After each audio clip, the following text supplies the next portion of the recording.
Call our meeting to order at this time. I would offer an invocation, then immediately following that, we'll have the Pledge of Allegiance.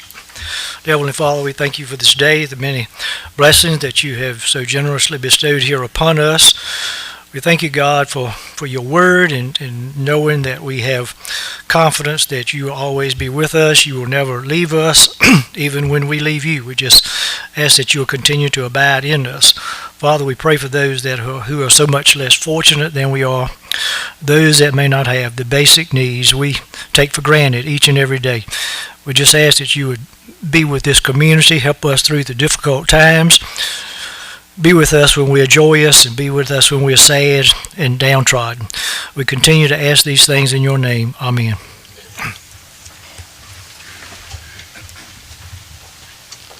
I pledge allegiance to the flag of the United States of America and to the republic for which it stands, one nation, under God, indivisible, with liberty and justice for all.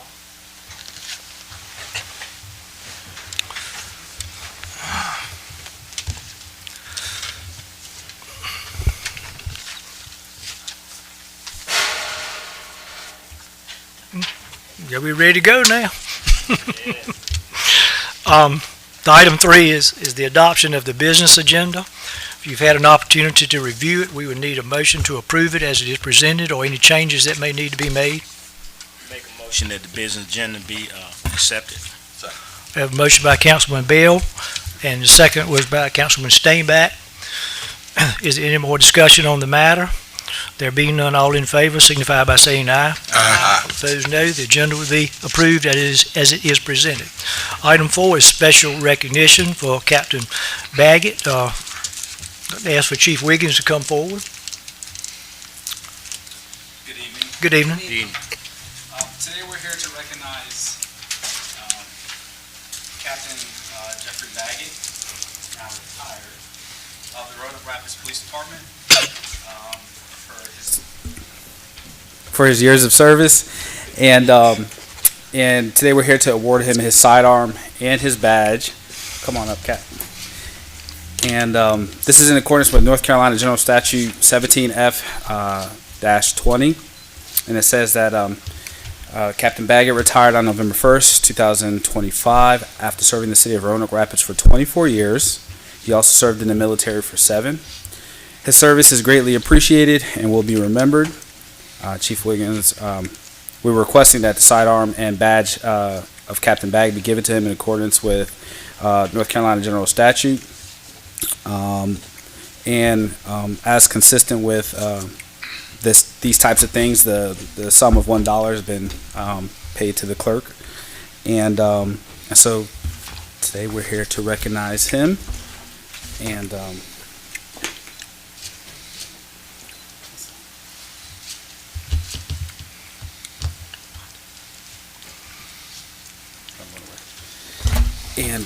we have this on behalf of the city of Roanoke Rapids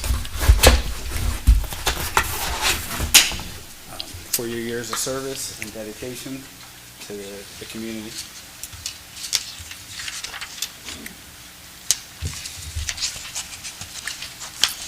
And I would just like to say, I've said this in private, and we held a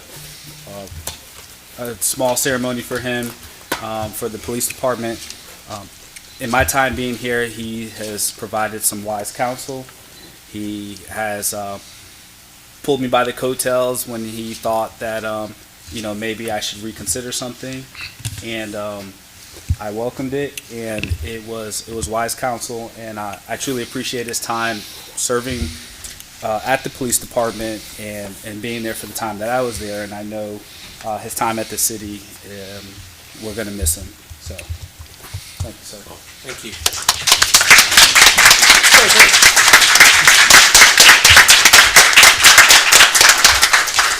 Captain Baggett? Not much of a public speaker. I've always been lucky, surrounded by good people, and it's been an honor. Thank you. Captain Baggett, I would just say that in my time here, I think you've been here most all the time I've been here. when I think about you, I think a little bit about there was a movie about the Quiet Man one time, and I don't remember a lot about the movie, but I kind of put you in that sector. I said, Captain Baggett, or you weren't captain then, he didn't talk very much, does he? But I came to you several times and asked for your advice, and you were a good listener for one thing. And when you had something to say, you said it, and you so to speak took it under advisement, and we talked again about different things. And so I just also, as the chief said, just appreciate your contribution to this community, to the police department, and wish you well in your endeavors. Thank you. Thank you. Captain Baggett. I also want to personally thank Captain Baggett. A lot of people don't realize, but one night he and I were on foot patrol downtown on Madison Street in the 200 block, and we spotted a suspect that was a warrant on. I told the guy to stop. He took off running. I ran behind him. He ran in the mill house. I ran in the mill house behind him, and we got him trapped on the side porch. Well, I heard a voice behind me say, "Stop or I'll shoot." And I turned around and looked, and it was Jeff, and he had covered the man standing behind me with a baseball bat, getting ready to hit me. So I've always credited him for saving my life. Thank you. Thank you.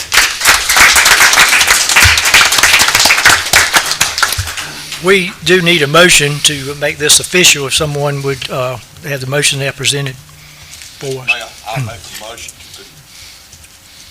to award Jeffrey Baggett his service sidearm and badge, and in consideration for the sum of $1 received from him upon his securing a permit as required by North Carolina General Statute 14402. Okay, the motion is made by Councilman Stainback. Do we have a Second. second to the motions by Councilman Jackson? Is there any more discussion on the matter? There being none, all in favor signify by saying aye. Aye. All opposed, no. Motion would be approved. Item 5, nobody on public comment. Okay, we'll move on to item 6, which is the approval of the October 21st, 2025 regular meeting. Just have one set tonight. Need a motion to approve them when someone is ready. Mayor, I'd like to make a motion to approve the minutes from the October 21st, 2025 regular city council minutes as drafted. Okay, the motion is by the Mayor Pro Tem, Ms. Bryant. Second. Second by Councilman Jackson. Is there any more discussion on the matter? If there is none, all in favor signify by saying aye. Aye. All opposed, no. That motion would also be approved. I call on the city manager now to new business for a professional services contract. Good evening, Mayor and Council. The City of Roanoke Rapids was awarded a new fiscal year 2022 Community Development Block Grant Neighborhood Revitalization Program Award over a year ago. Actually, it's been quite some time. We've been going through the government red tape that's associated with these federal housing money that is filtered, I guess, through the state agencies, and so all the federal and state guidelines have to be followed in the disbursement of funds. So we have been awarded the grant. We have awarded a contract for a grant administrator as required for this. The total grant amount is $950,000 for the project. So we've gone through this paperwork here and identified home participation for homeowners. And so our next step in this process of the grant is to award professional services contracts for various services that will be required for the housing rehabilitation of the applicants' homes. The types of services that are needed are for surveying, legal services, asbestos inspections, and lead-based paint inspection services as well. In accordance with the federal and state guidelines, the city, our grant administrator, conducted a procurement process in accordance with the federal regulations, and received a few different proposals that are listed in the attached memorandum from the consultant from Insight.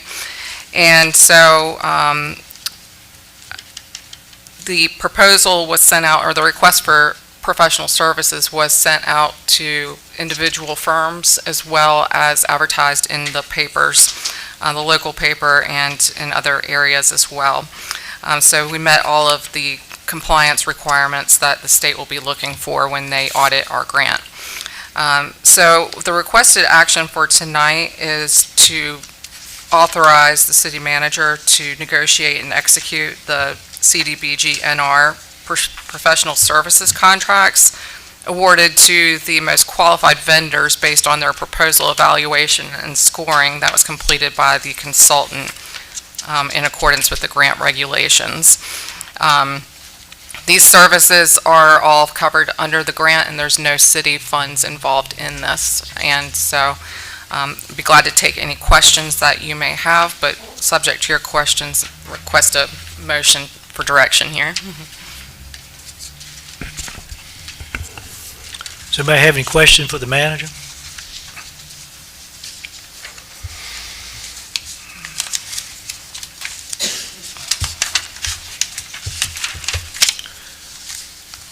We would need a motion to approve this. Make a motion to authorize the city managers to negotiate and execute the CDBG NR professional service contract hereby awarded to the most qualified vendors based on proposed evaluation and scoring completed by the grant administrator.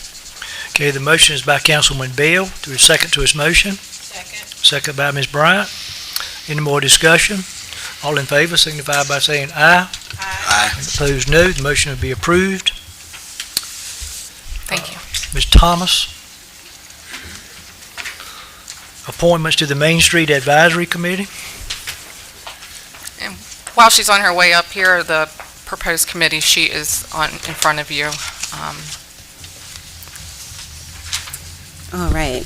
Good evening, Mayor and members of Council. On October 7th, the Council approved the creation of the Volunteer Main Street Advisory Committee to help guide the goals and initiatives of the city's nationally recognized, locally powered Main Street program.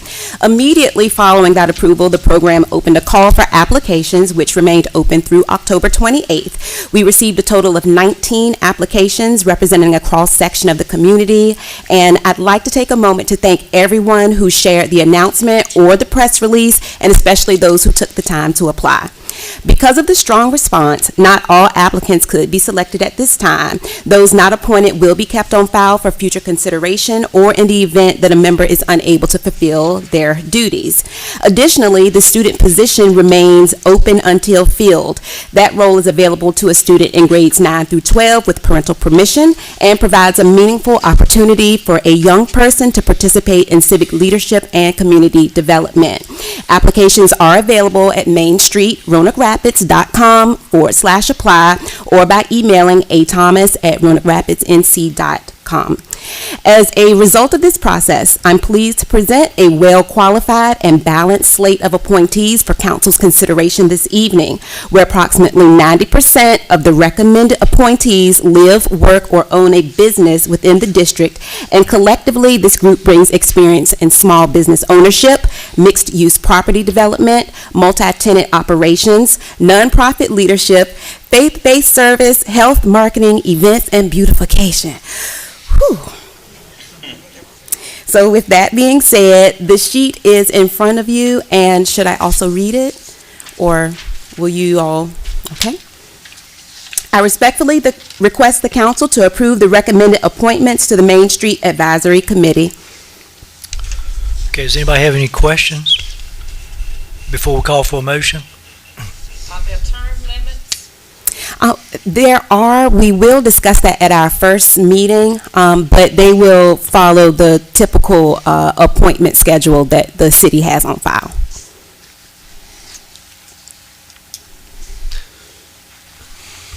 And I will add too that the term limits, things like that, are going to be recommended to the council for your consideration. It's just trying to get the program set up at a city-run level, and then so we're kind of at a we're at the drawing board. And so this is the first step here, but we will have some more information about that committee and their bylaws and membership as it associates with the Main Street program as well. That's what I was going to say. Once you have the committee, they can review the potential bylaws, and then, of course, it will come to the city council to approve those. Do you foresee all the meetings being online? I believe it said the one on the calendar is online. Is that correct? So the one that's on the calendar, it is online in hopes of having that discussion with the members who are appointed. But no, I would expect at least half or greater will be in person.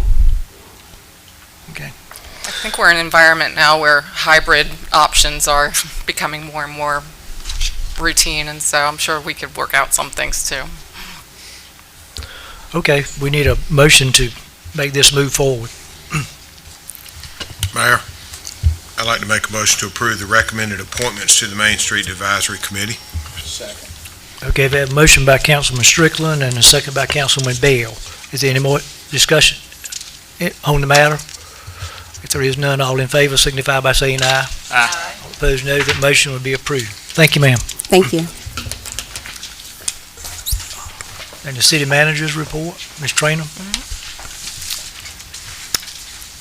All right, our next meeting will be on November the 18th, and then also coming up in December, we have one on the 2nd and on the 16th. We're moving into the holiday season, just wrapping up from a weekend full of Halloween activities. On this past weekend, hundreds of folks, if not thousands, or at least 1,000 kids were out in the neighborhoods at different trick-or-treats and parties, and had a safe Halloween experience last weekend. And now we move into the holiday season with upcoming Veterans Day on Tuesday, 11/11. So city business offices will be closed this upcoming Tuesday, or a week from today. And then later this month, Thanksgiving, and then Christmas and the Christmas events that are in planning phases right now. They will be here before we know it, in less than a month away, or right at a month, starting with Christmas on the Avenue that Friday, December the 5th. Christmas at the Canal Museum would be Saturday, 12/6. The parade, 2 p.m. on Sunday, 12/7. And then also on 12/16, there'll be a Grinchy Christmas party at the library. Other activities and items that have been requested for interest. As of 10/31, the McCrory Building at 1000 Roanoke Avenue received a report from Michael Hurt, or Hurt LLC, who's the owner of the property. He indicated that the project funding is in negotiations with two different financial institutions. With the interest rates starting to come down, it's getting more favorable for them. Compared to a couple years ago when they first looked at this project, the interest rates have not been a good picture, but he remains committed to completely restoring the building. The construction drawings are completed and approved by the state and federal historic tax credit under that process. And he says that their goal is to start the renovation in spring or summer of 2026. And also by December the 1st, a ledger of all paid invoices has been requested for submission relative to the grant that was provided by the council. The leasing office for Stateside Landing Multifamily Apartments is in the Thanos Building at 730 Roanoke Avenue.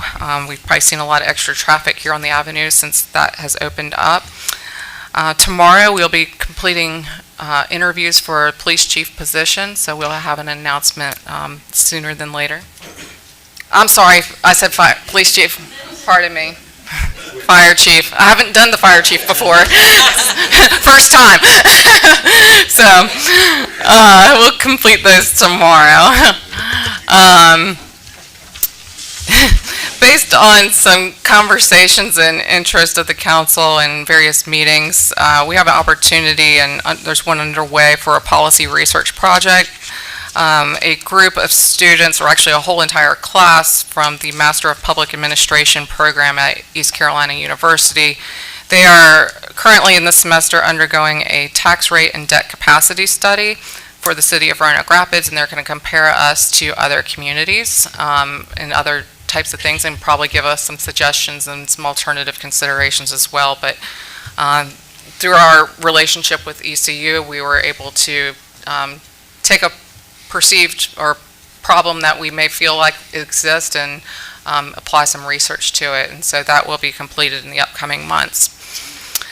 Public Works has been assisting with a sidewalk project in front of the high school, where they'll have decorative bricks put in there as part of a fundraiser.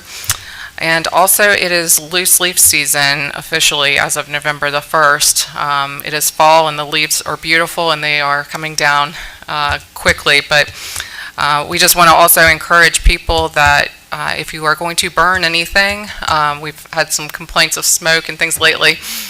It is dry and obviously there's a lot of vegetation out, but we want to say that people are allowed a backyard or a personal little fire pit is permissible, but be mindful of what you are burning. Vegetative debris is allowed, your sticks and wood from the trees, but please do not burn your garbage or anything else that would create fumes and other toxic materials. The police department is still fundraising for Christmas for Kids, their charitable shopping event that will occur on 12/6. The Tough Books, or the computers for the police department officers, have been programmed and issued to officers, and we've had some positive responses on the implementation of this work.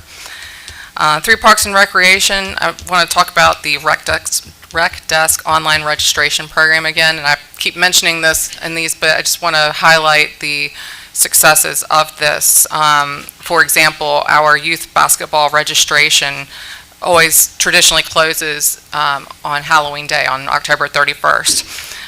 Typically, that would occur around 5 o'clock. This year, we were able to hold that registration open online until 11:59 p.m. So earlier in the day, there were at about 100 participants, and in the last 60 minutes or so, the last hour before midnight, 65 applications were completed. So it's about 40%, it's like 39 point something percent of the applications were submitted at that last hour right before and completed online. And so that just kind of goes to show you that it is a significant benefit for participation.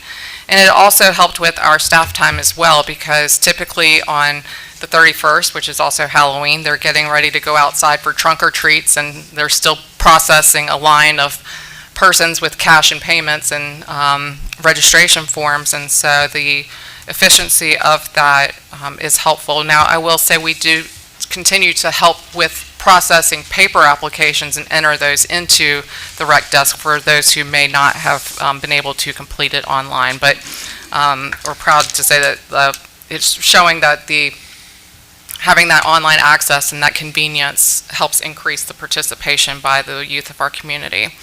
One other thing that's happening on Rec Desk under the programs, we're taking our parade entry registrations through that website there. And we also want to mention that our major sponsors right now include Roseburg and Riverside Savings Bank. Parade entries are due by 11/21. No late entries will be accepted after that for management of the entries in the parade line. Our current full-time employees, as I mentioned, fire chief will be open until filled. The police support assistant in the police department is available. It is a non-sworn position with some certain qualifications. And then also we are recruiting still for North Carolina certified police officers. Part-time opportunities currently include a traffic control officer or a school crossing guard. We've had one resign, so there's a part-time opportunity there. And also for a part-time lifeguard or building supervisor for parks and rec facilities. Subject to your questions, that concludes my report for this evening. Anybody have any questions of the manager? Did you say that they were looking in the police department for a traffic officer? Did I understand you? We have a part-time opportunity for a school crossing guard or the traffic control officer. Mm-hmm. The reason I ask is I don't know about the council members, but and I was speaking to the chief about it, have more comments not so much complaints, but they're close to being complaints about traffic, almost more than crime. And I realized that the police have, emergencies that they have to respond to, and sometimes a call about something that's less important maybe doesn't get resolved or get checked out as quickly as the citizens think, and so that's when they start calling. They're not real happy, but I just pass that on, and if we get to a point that we may could look at having some officers that serve as traffic police and focus on that. Anybody else have anything? Mr. Mayor, I would like to add, Sure. for interjecting here to respond to that, we do have one position that is specifically for traffic enforcement, and that position was temporarily vacated, but we have an employee in that position now under the governor's highway safety program. So we do have one person that is focused, and we report those statistics to the government on a routine basis. And we pay a small portion for the 3 years of that position, so. Okay, thank you, ma'am. Anything else for the manager? Just before we call for a motion to adjourn, I would like to say to Councilman Jackson and Councilman Strickland, congratulate them on their successful bid to serve another term on the city council. And I'd also like to say that I appreciate all the people that participated in the election, whether they were running for an office or I think we have volunteers that help with the voting process and that type thing. But voting, it didn't show up in the numbers this time because I think we had like 10 to 15, less than 15%, I think, the people that voted. But I think it's kind of like when people are critical about things in our community, take, for instance, the hospital, the school system, the city council, or anything that they want to criticize, I say back to them, how would you feel if you didn't have it? And I say that same thing about the voting. You might criticize, say the voting is rigged or it's crooked or that type thing. But if you could not vote, it would be a much different way of life, I think, than what we had. So we need to appreciate being able to vote. And I know we all encourage people to get out, but sometimes unless it directly affects them, they don't feel the need to take that few minutes. It only takes a few minutes to get out and do it. Anything else that needs to come before us? If not, I'd call for a motion to adjourn. I think the motion was by Mr. Steinbach and a second by Councilman Bell. Any more discussion on the matter? There being none, all in favor signify by saying aye. Aye. All opposed, no. We stand adjourned.